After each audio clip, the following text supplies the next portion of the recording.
In the village of WOOLPIT, England, in the 12th century, farmers were working in the fields when they heard crying. They followed the sound to a series of wolf pits, deep trenches used to trap animals. At the bottom of one pit, they found two children, a boy and a girl. Their clothes were strange, their language was incomprehensible, and their skin was green, not painted, not dirty, green, like plants. The villagers pulled them out, took them to the nearest lord, and demanded answers. The children could not give any.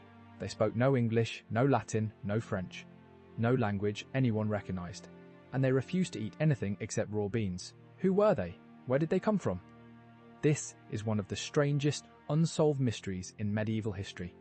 The children were taken to the home of Sir Richard de CALNE, a local knight. He tried to feed them bread, meat, vegetables. They refused everything. For days, they ate nothing.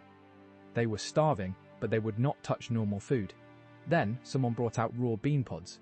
The children devoured them. Over the following weeks, Sir Richard's household tried to communicate with them. They spoke to each other in a strange, melodic language no one could identify. Gradually, they began eating other foods. And as their diet changed, something incredible happened. Their skin colour began to fade. The green tint slowly disappeared. Within months, the girl looked like any other English child. The boy did not survive. He grew weak, refused to adapt, and died within a year. But the girl lived. And eventually, she learned to speak English. When the girl finally learned enough English, she told her story. She said she and her brother came from a place called St. Martin's Land, a place where the sun never shone, where everything existed in a perpetual twilight. The people there were Christian, she said, but they lived underground or in a land of endless dusk. One day, she and her brother were tending their father's flocks when they heard a loud sound, like bells ringing. They followed the sound into a cave. They walked for what felt like hours. Then they emerged into blinding light.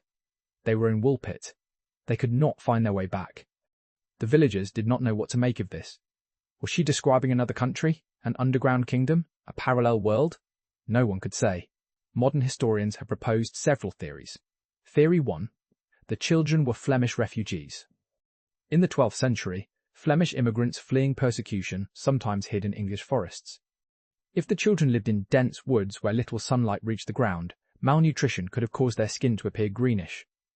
A condition called chlorosis, or green sickness, caused by severe anemia, can give skin a pale green tint. Theory 2. They were from a nearby village called Fornham St. Martin, which was separated from WOOLPIT by dense forest.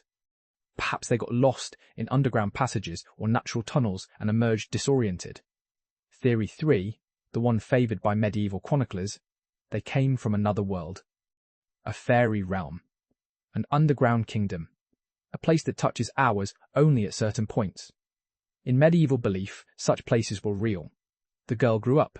She married. She lived a normal life in England. Some records suggest she took the name Agnes and married a man from King's Lynn.